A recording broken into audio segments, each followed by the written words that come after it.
You know, people. I guess forever I will be the redneck guy. I was just doing a tour with Larry the Cable Guy and Bill Engvall, and I was sitting in the dressing room one night doing the redneck calendar, the page a day calendar, and Larry popped in my room. He goes, "How long you been doing them things?" And I said, "I wrote the first one in 1990, so what, 23 years, I guess." And he goes, "How do you keep coming up with redneck jokes?" And I looked at him. I said, "There's no research going on. It is my family." To that end, let me share this story with you. Back early in the fall, my wife and I got an invitation to my cousin Sherry's wedding in Alabama. And we got the feeling that it was a hurry-up wedding, well, because the invitation was a fax.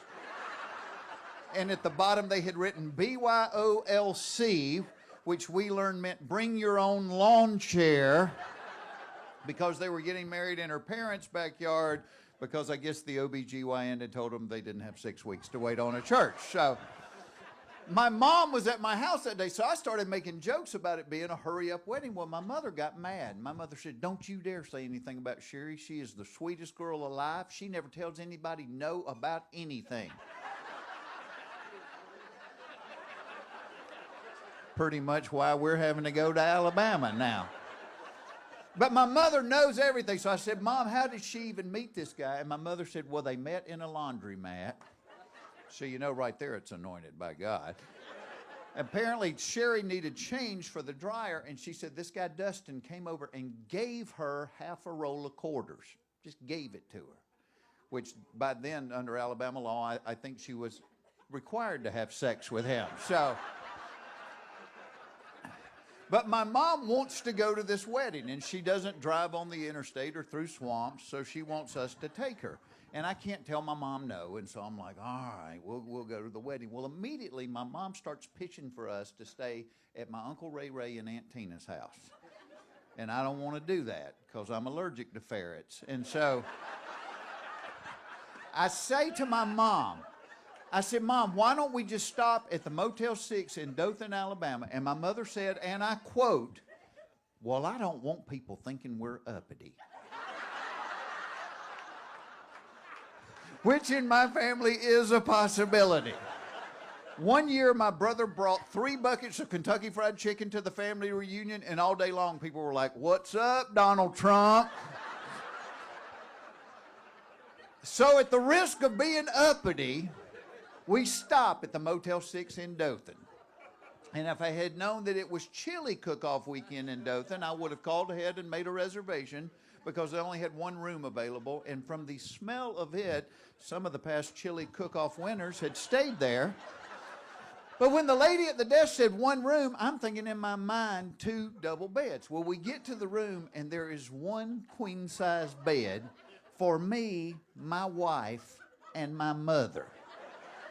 And my wife's not real happy because she knows she's in the middle. Yeah, she's the Berlin Wall. Because if I wake up spooning with the wrong person, it is going to take years of therapy to get me back right again.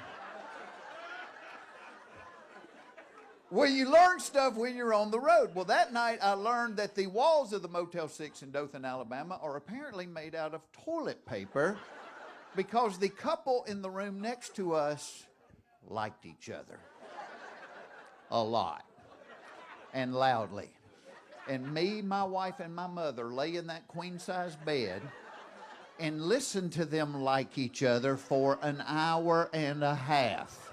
At which point my wife tapped me and said, "You need to do something."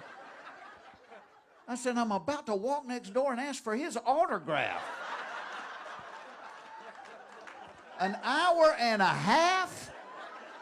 That's 3 years' work for me. Well, the next morning we're getting ready, and I hear them leaving the room, and I want to see them. You know, because you listen to it, you have this mental image. So I run over, and I crack the door and peek out in the hall. Oh, Lord, I wish I'd never done it. Y'all, they were big uns. Big, and I think half the moaning and groaning was them trying to take their socks off.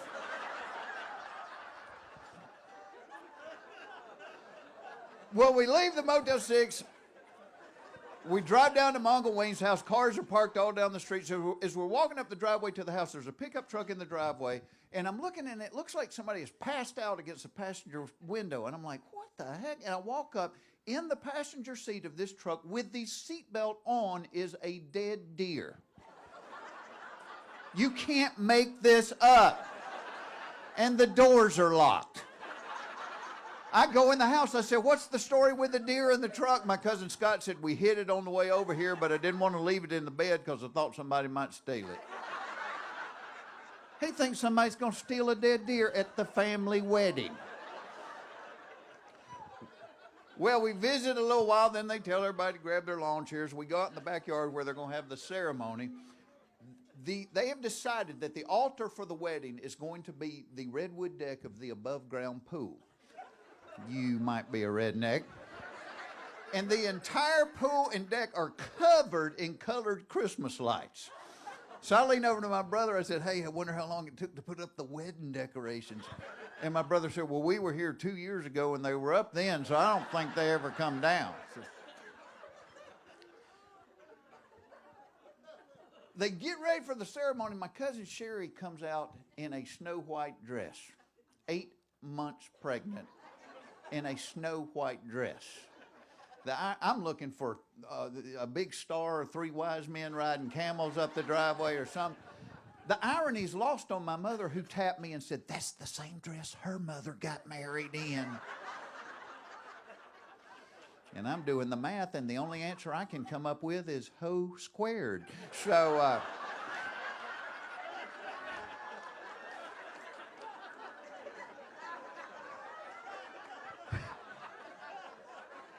well, we get through the ceremony.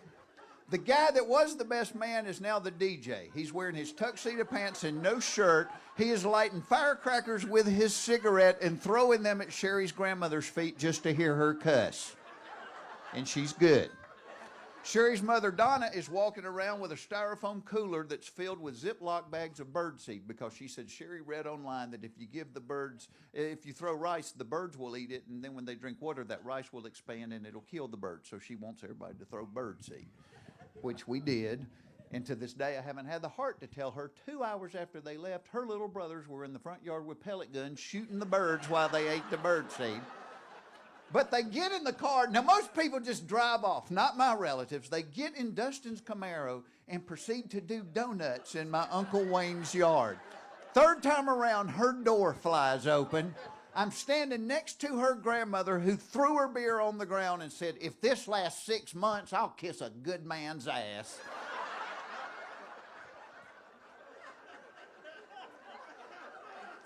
So, Jeff, where do you come up with all of those redneck jokes?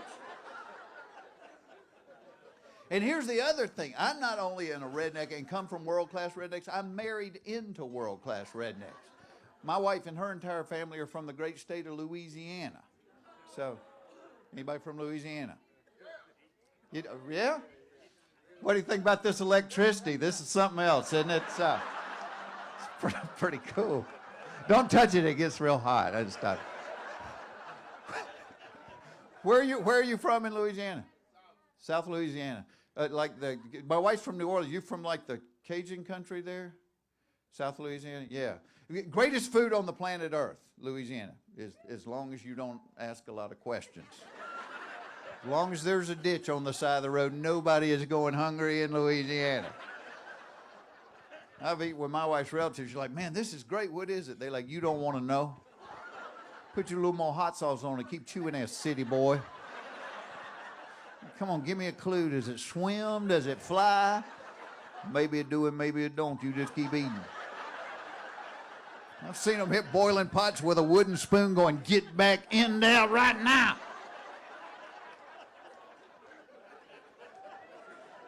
I am thrilled to be here. I'm thrilled that y'all are here. Usually when I'm up here, I'm going for laughs, but I look at you people eating and I'm thinking maybe I should try to get somebody to squirt mashed potatoes out their nose or something. But thank you for your time and your money. I think it's very cool that it's a date night. I love to take my girlfriend on date nights, and I've been married to her for 38 years. So, but I'm still dating her, trying to win her over. You know, when David was talking about some of the things the foundation benefits, you realize the power of prayer. And I know it firsthand in my life, because not long ago, my mother's flip phone finally broke. We've been praying for that 14 years, so don't give up. Things will happen on God's time. And so we ended up getting my 86-year-old mother her very first iPhone. And if you were to say to me tonight, hey Jeff, would you rather teach your mother how to text or teach your dog how to wipe his butt? I would say, hand me the toilet paper. Let's give that a shot. Teaching my 86-year-old mother to text has been a little bit of a challenge. And my daughters, bless their heart, they're texting her, trying to encourage her and everything. And she called me not long ago. She goes, I have a question. I said, what is it, Mom? She goes, what is low? I said, Mom, I have no idea what you're talking about. She said, Jewel sent me a text, and at the end of it, it said low. I said, how you spell it, Mom? She said, LOL. I said, that's not low. I said, that's laugh out loud. I said, what young people do, since they text so much, instead of typing everything out, they'll just use the initials. So IDK is I don't know, OTW is on the way. I said, that's how they do it. Oh. A few weeks ago, I get a text one night from my mother. IYGTTGSINSK.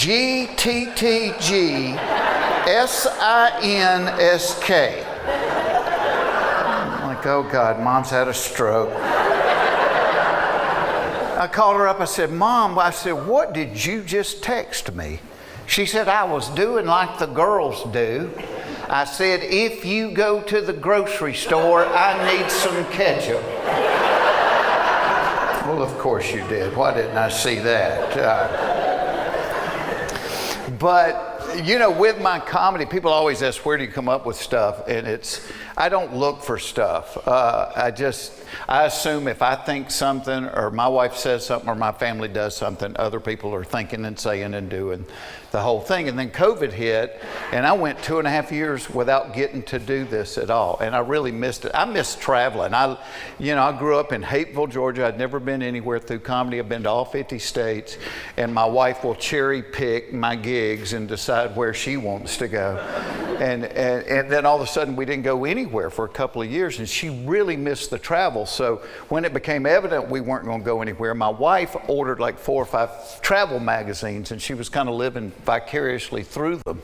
So one night I'm sitting around the house and I'm flipping through one of those magazines, and I saw an article in there that was written by a woman trying to teach other women how to pack for a 10-day trip using only a carry-on suitcase.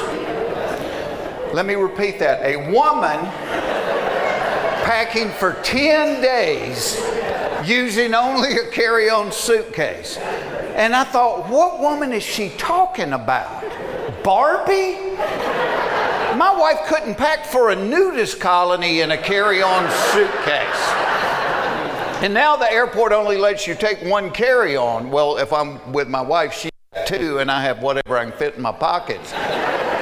But I thought it was interesting because we live in a world where people try to make everything you say sexist. I thought the article was interesting because it was only written to women. She didn't say men. Because I think men could you do 10 days in a carry-on? I could. You might be burning the socks and the underwear, but I could do it. Because I think most men pack like I do. This is the way I pack. I go in my closet and I think, okay, I'm going to be out 3 days. 3 days means 3 pairs of socks, 3 pairs of underwear, 3 shirts, another pair of blue jeans in case I spill something on these, toothbrush, razor blade, ready to go. 10 seconds of well thought out packing. That's how I pack. Now, when I go on vacation with my wife, and let me say this up front, I love being on vacation with my wife. Because my wife is a lot more friendly on vacation than she is at home. Something about having numbers on the door improves her attitude. Same woman that won't look at me twice at home, you get numbers on the door, she is hanging the trapeze before the bellhops to the ice machine. Love being on vacation with this girl. It's getting to vacation that is the problem, because it takes her longer than 10 seconds to pack. In fact, it takes her days to pack. And I finally figured out why. It's because she has outfits. Not a man in this room has an outfit. My wife's got an outfit for the airport. This is my airport outfit. Doesn't bind, doesn't cling. Shoes are easy on, easy off through security. I love this airport outfit. She has an outfit picked out for every single day we are going to be gone, plus additional outfits in case we go out somewhere nice to dinner. She's got sleepwear, swimwear, exercise wear, lounge around wear. So there's a ton of clothes that have a shot at making her vacation team. So what she will do is about 3 days before we're supposed to leave, she'll start pulling clothes out. And she'll lay them on the bed like flat Stanley mannequins. And she just stares at them.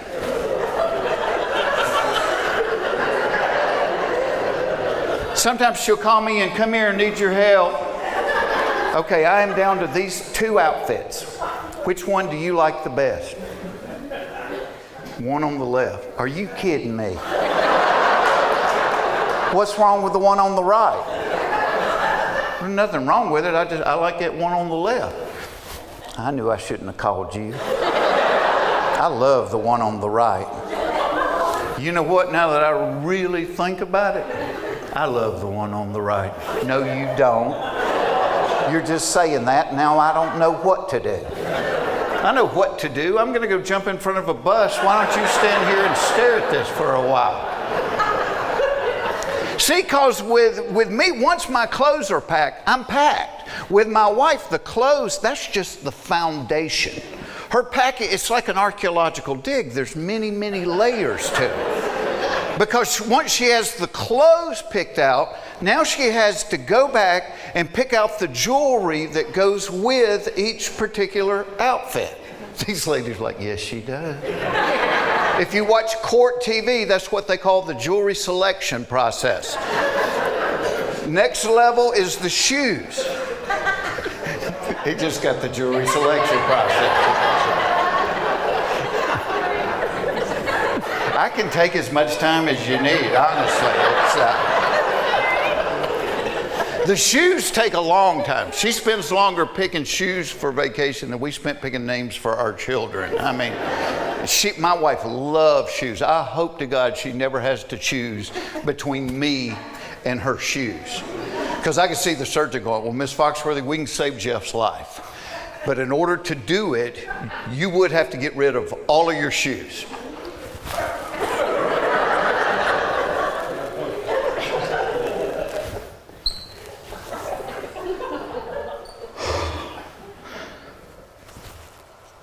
He said he wants to be cremated. I'm gonna need some new shoes for that ceremony. Next level is the electronics, because one time we went somewhere and the hotel didn't have a hairdryer. Well, that was a world crisis. So now my wife never packs a suitcase without packing a hairdryer. But then she'll pack a hair curler and a hair straightener. I'm like, they cancel each other out. Then she packs that lighted makeup mirror where one side has 12 times magnification. Nobody needs to look at their face magnified 12 times. At 12 times magnification, a wrinkle looks like an irrigation ditch. A blackhead looks like a manhole cover. And God forbid she find a chin hair. You're not getting a girl out of the room that sees something on her chin that looks like the anchor rope to a battleship. I'm telling you that right now. Do you know I've never ever looked at my face in the 12 times magnification mirror. All right, to be completely honest, a couple of times I did get out of the shower and I paused in front of it just for a minute.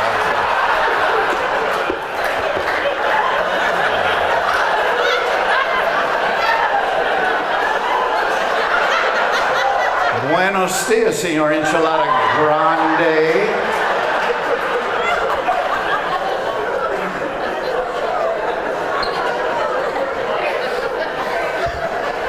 Next level total feminine phenomena is the just in case level. Like my wife will always pack a little raincoat and a travel umbrella just in case it rains. I'm like, baby, I checked the forecast. There's less than a 5% chance any day we're going to be there. Okay, fine. I don't know what you're going to do if it rains. I do. I'll probably go back inside. She always packs a sweater or a light jacket just in case it gets cold at night, as it so often does in Orlando in July. Anybody else have a wife or girlfriend that will, this is what my wife will do. She will take a little soft-sided collapsible suitcase and pack it inside of the hard-sided suitcase, just in case I buy something. And I've never looked in that soft-sided suitcase. I'm willing to bet there's a smaller soft-sided suitcase inside of it. She'll always pack like a gallon Ziploc bag full of medicine just in case somebody gets sick. One time I'm playing in Buffalo. It's like February. They had snow up to here.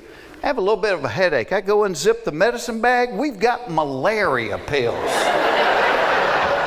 Thankfully missed the great malaria outbreak in Buffalo.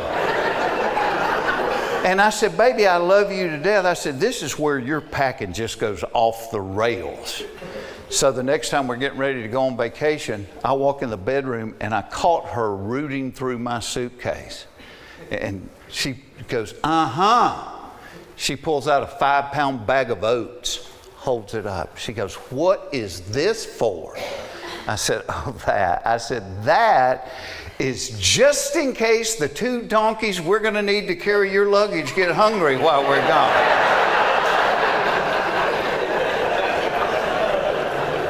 And actually, she packs light for airline travel as opposed to if we go on vacation in the car. If we go on vacation in the car, there's a fine line between packing and moving.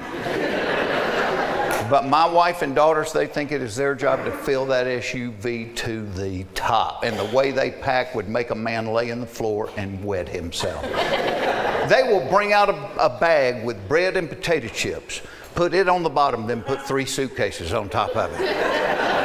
I'm like, let me do this, please. Because men care about, there's an art to packing a car, isn't there? Total art. My daddy could get a house full of furniture into the trunk of a Buick. Hold the jack, hand me the piano. I got this son of a gun, you know. And I'm like my daddy too. Once I get that car packed the way I like it, I'm ready to go. Not my wife. I walk in the house like, all right, car's packed, let's do it. Oh, we can't go yet. What do you mean we can't go? Car's packed, let's go. No, I got to straighten up the house. Do what? Well, I'm not going to be able to have a good time if I know I'm going to be coming back to a messy house. Why didn't you straighten it up the last couple of days? Because I had to pack. Which in a nutshell is why men die before women. Because we want to.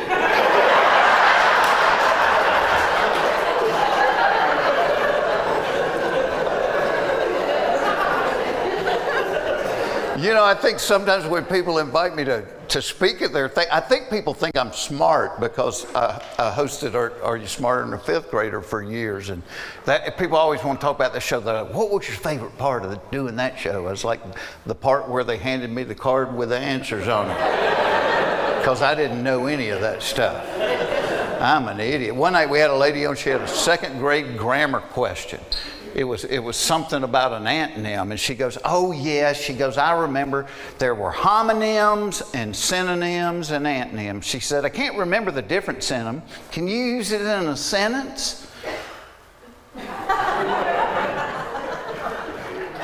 My antonym came over for Christmas dinner.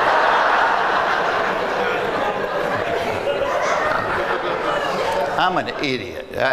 And when I started hosting that show, I realized just how many things I didn't know. So I literally got a notebook and I put it in my dressing room. And every day I would write down more things that I thought of that I didn't know. And they were stupid things like, I don't know how they know how long to make the cord for the first bungee jump at a new place. All right, Ed, let him jump. All right, Ed, shorten it up a little bit. Give his girlfriend a free t-shirt.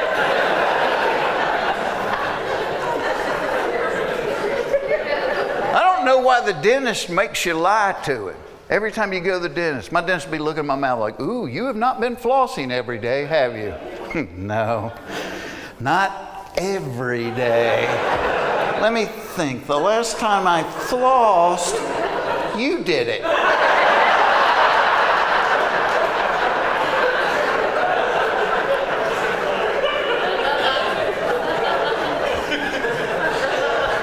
I don't know why the bank leaves the vault door wide open but chains the 25-cent ink pen to the counter.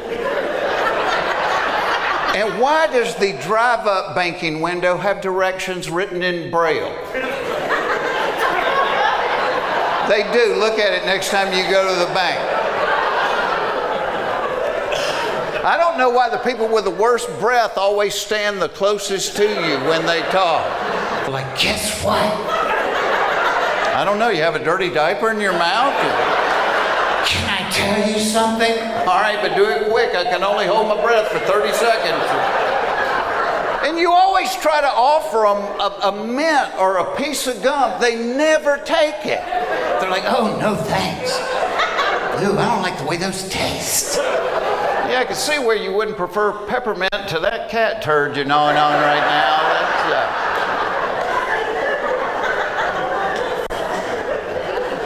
I don't know why you can't ride a bicycle anymore without dressing like Lance Armstrong in the Tour de France. Anybody remember when you could ride a bike wearing blue jeans and a t-shirt? Not anymore. Got to have the uni. And it's not just young athletic people. You got these fat middle-aged guys. They look like the Michelin Man in a wetsuit, and they've got sponsor logos. Who's sponsoring you, Pop? Dunkin' Donuts, all right. Pedal on, doughboy, pedal on. I don't know why my wife continues to ask every year, what do you want for your birthday? What do I always want for my birthday? What's every man in here want for his birthday? The same thing every woman in here doesn't want for her birthday. Never one time has my wife said, you know what, this year, forget the flowers, forget the presents. Why don't you just lock that door and take me to Squeal Town?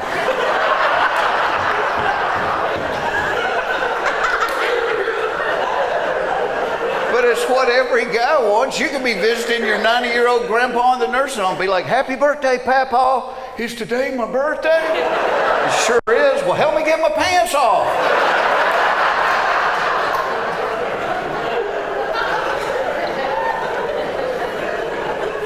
I don't know why a dog can eat his own vomit, gobble up cat poop, and lick his rear end for hours and be totally fine. But if he eats half a candy bar, he dies.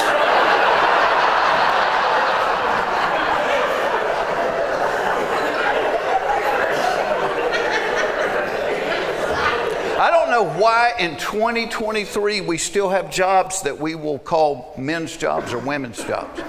Like if there's a noise in the house in the middle of the night, whose job is it to go check out the noise?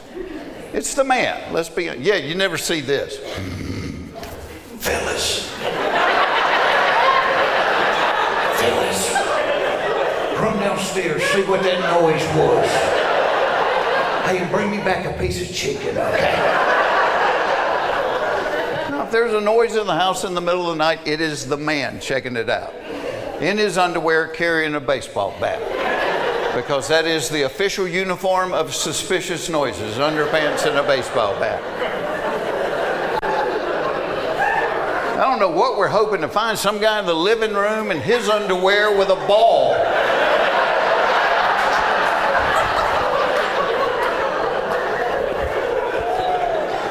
And my dad didn't even need the baseball bat, because my dad wore those gigantic boxer shorts that were always gapped open in the front. That gap was like a taser to a thief. Shut the gap, shut the gap. Here, take my wallet, just shut that gap.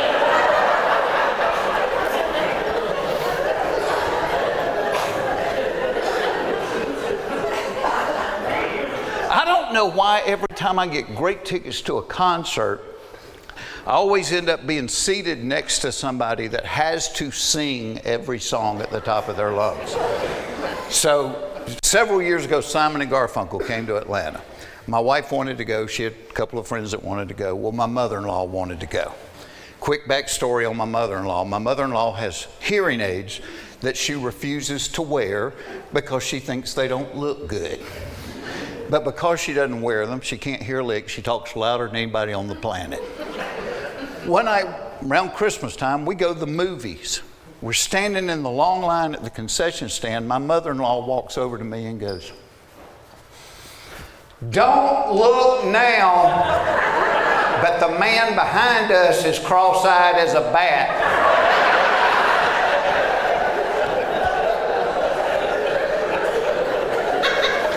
Which is bad for two reasons. One, you're embarrassed to death. And two, when somebody says something like that, yes, you've got to look, you know. Then I'm like,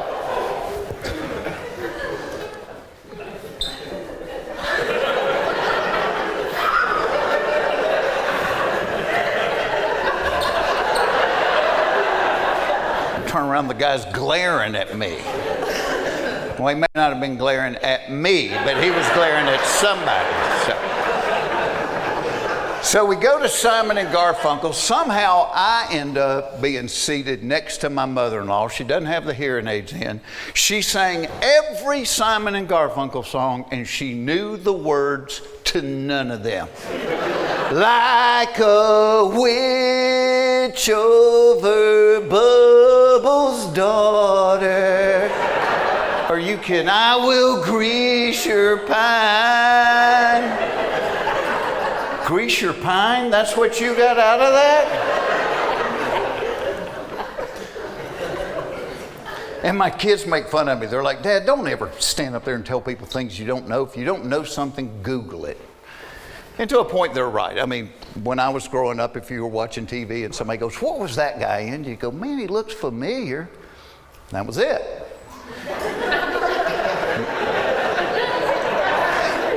Now you watch TV, somebody goes, "What was that guy in?" Somebody takes their phone and goes, "He was the janitor on Joey." And there are a ton of things you can Google. But I try to teach my daughters, I said, what you don't understand is there's a lot of things you can't Google. There's things you only learn through life experience. I call them the facts of life, things you can't Google. Like this, fact of life. If you are trying to get to the bathroom in an emergency situation, it is not a wise idea to unbutton your pants in transit in the effort to save a couple of seconds. Because the muscles that guard the floodgates will interpret the unbuttoning as the signal to abandon their post. And the 2 seconds you saved on the button are nullified by the hour and a half you spend mopping and doing laundry. Google won't tell you that. You learn that the hard way. Fact of life. Out of all of the cereals, Captain Crunch is the most time intensive. Here's what I'm talking about. You eat it too soon after you poured the milk on and you will rip the roof of your mouth to shreds. You wait too long after you pour the milk on and the captain will put a film on your teeth a wire brush can't get rid of.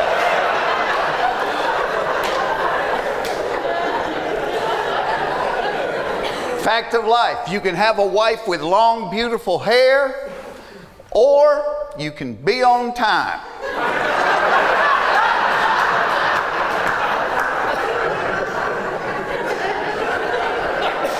Speaking of wives, fact of life. If your wife hints that she might be in the mood, your kids will sense it and won't go to bed for 3 years.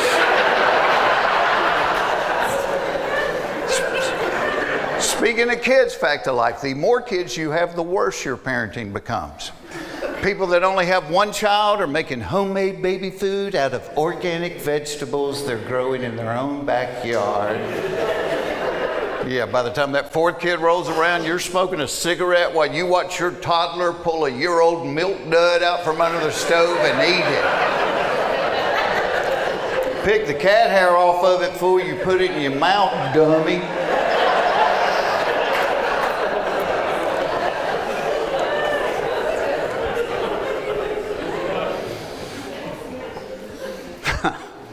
Fact of life, flying on an airplane makes you gassy. Nobody ever talks about this. Nobody acknowledges it. No, we just all take our roll-around suitcase and walk to baggage claim, popping them off like a trail horse.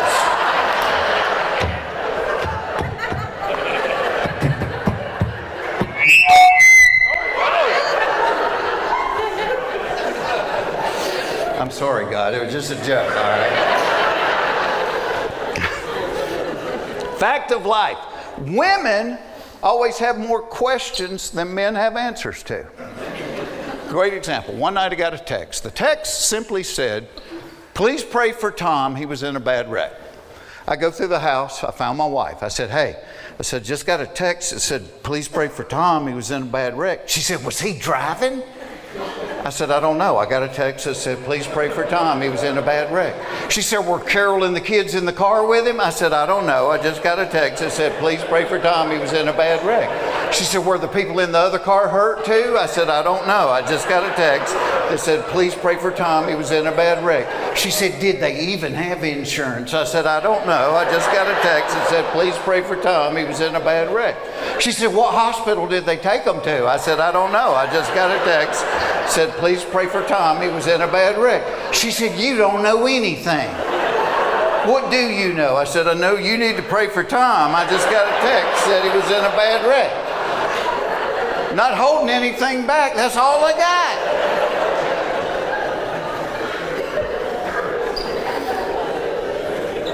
Well, I have to get out of here because they have other things to do. And I have another show in November I need to get ready for. Again, thank y'all for being here and donating your money to people that's going to change their life. And I mean, that's the face of Jesus. That's why we're here, is to make other people love God, love each other. So thank you for doing that. And I have such a blessed life. I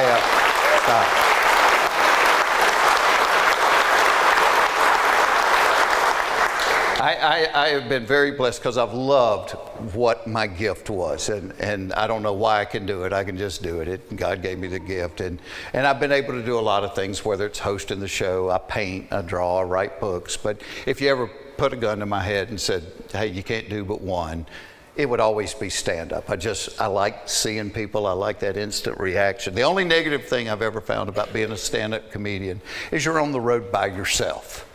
And that's why doing something like the Blue Collar Comedy Tour was one of the most fun things I ever did, because it wasn't by myself. I was with 3 of my buddies, and every night we go, can y'all believe they're paying us to do this? This is crazy. And people always say, I bet y'all have a lot of funny stories from when you were on the road together. And there are, but I don't want to tell one-on-one the other guys because they're not here, to give their side. But in conclusion, let me share one comedy road story with you about me. So COVID started in 2020. So the summer of 2019, Larry, the cable guy, and I were doing a bunch of dates together that summer. And when you do summer dates, they're almost all outside. You're either doing amphitheaters or country music festivals or, fairs. You're always outside, and you get used to being hot. We did a music festival in Phoenix. It was 112 when we went on stage. And the promoter was trying to make us feel better. He goes, come on, fellas, it's a dry heat. I said, so is the electric chair. It's 112 degrees, So,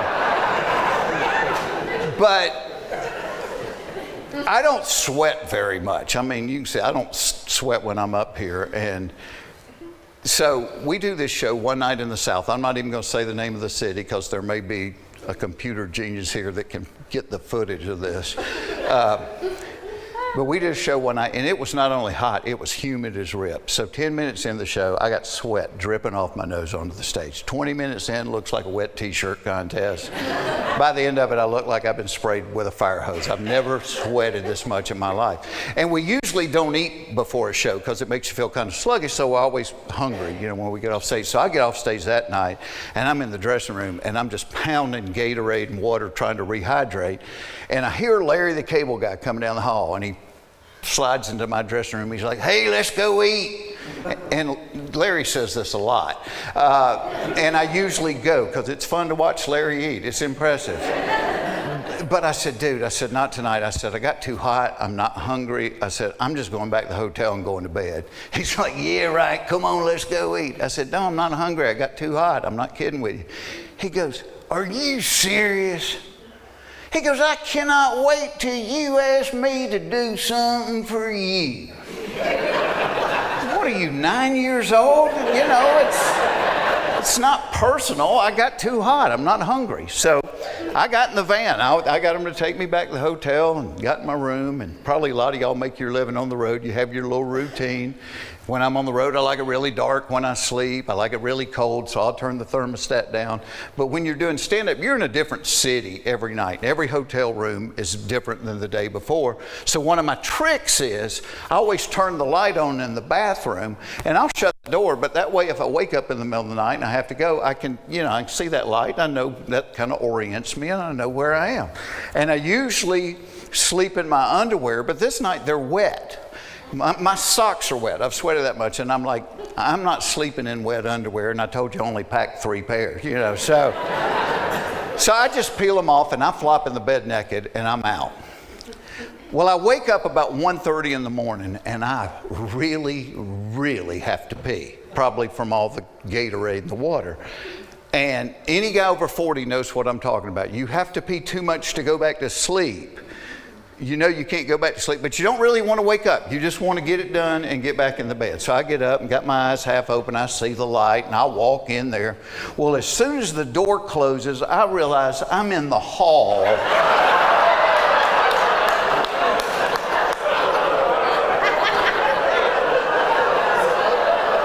of a really nice hotel without a stitch of clothes on. And you want to wake up in a hurry, forget coffee. This is the way to do it right here. So I'm trying to think through it. Well, Larry's room was right across the hall from mine. And I'm thinking, thank God, I run over there and I'm knocking on the door, and he's not answering, and I can picture him peeking through the keyhole and laughing. But as I'm knocking on the door, I hear the elevator ding. And I'm like, okay, well, I got a 50-50 shot. They're either going to get off and go the other way, or they're going to get off and come towards me. And sure enough, these 2 Korean guys, they're talking with each other. They get off and they start walking right towards me. And I'm like, what do you do? What do you do? And I'm like, you act like nothing's up. That's what you do. So I start walking towards them. Literally past them in the hall. Hey, how you doing? And one of them said something, which I really hoped meant, wow, that was impressive.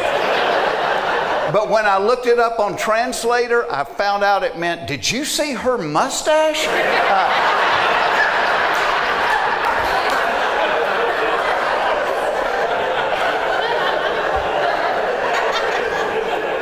So I know I can't get on the elevator. I know elevators have security cameras, and I'm thinking, where do I go? Well, at the end of the hall, they had that exit, for the stairwell, and I'm like, at least get out of the lighted hallway. So I jog down the rest of the hall, and I get in the stairwell, hoping there'll be like a trash can in there where I can take the trash bag out and wear it like overalls. Get in the stairwell, no trash can, but at least I'm not in the lighted hallway. And as I'm trying to think through it, I noticed there's a couple of empty beer cans down in the corner. Well, the reason I got up in the first place was I had to pee. I have no idea how long I'm going to be locked out of my room, and I'm not proud of it, but I picked those cans up and I peed in them and I put them back. I felt horrible about it, but it was old Milwaukee, and I figure whoever cleans them up will go, Yeah, that's old Milwaukee, all right. But it was a really nice hotel, and they had 24-hour room service. So my thought was, well, maybe somebody's left their room service tray outside their room, and I can get that big cloth napkin and wear it like a diaper, you know. So I'm going down the stairwell, and every floor I'm opening the door and looking down the hall for a tray. And I get about 3 or 4 floors down. I hadn't found a tray yet, but somebody's left a couple of pizza boxes outside their room.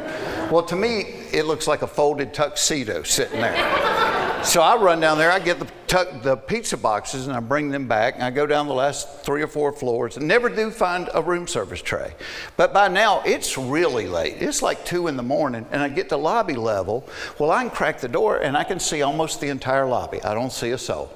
I don't hear anybody talking. I'm thinking, all you gotta do is be brave for 20 seconds. I put 1 pizza box in the front, 1 in the back. Walk up to the desk, the lady's working there. As I go up, she looks up and she goes, "Can I help you?"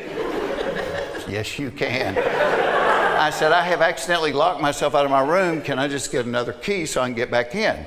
She goes, do you have any identification?" I said, "I do, but it's in my other pizza box." I'm like, "No, I locked myself out of my room. I got nothing." And she says, "I need to talk to a manager." And she goes behind the wall, and I'm thinking, she's not calling a manager, she's calling the cops. But it's 2 in the morning, I'm naked with a pizza box in front of my junk, where am I gonna go? Yeah, so they had a bellhop stand, like a podium, and I got behind that, and I'm just waiting on her. Well, as I'm waiting, all of a sudden the front doors to the hotel open up, and in walks Larry the Cable Guy and our tour manager. And I'm like, "Thank you, God, here's answered prayer." So they walk across the lobby. Again, I'm naked holding a pizza box. Larry does not say, "Oh my gosh, buddy, what happened to you?" He looked at me, he looked at the pizza box, he goes, "I thought you said you wasn't hungry."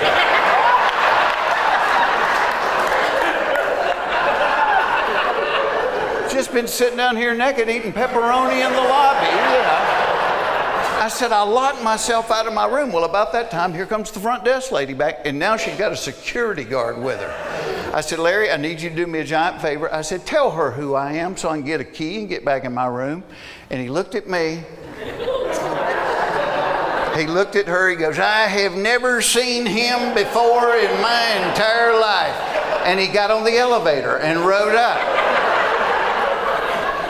Thankfully, the security guard started laughing. He recognized both of us. He was one of the nicest human beings I've ever met in my life. He got the magic key. He rode up the elevator with me and the pizza boxes, and we went down the hall. He let me in my room. I said, "Wait here." I went in and got my wallet. I gave him a $100 bill. I said, "Thank you so much. Please never tell anybody about this." And now I'm telling y'all for free. But I got back in my room, I put my sweatpants on, put a t-shirt on, made sure I had that room key in my pocket, and I waited about 10 minutes, and I walked back across the hall and knock on Larry's door. He opens the door, he's still laughing. He's like, he goes, "I told you I couldn't wait until you asked me to do something for you." I said, "All right, you got me." I said, "Are we even?" He's like, "Yeah, we're even." I said, "Well, just to prove I don't have any hard feelings, I went and got you a beer." Thanks, y'all. God bless you.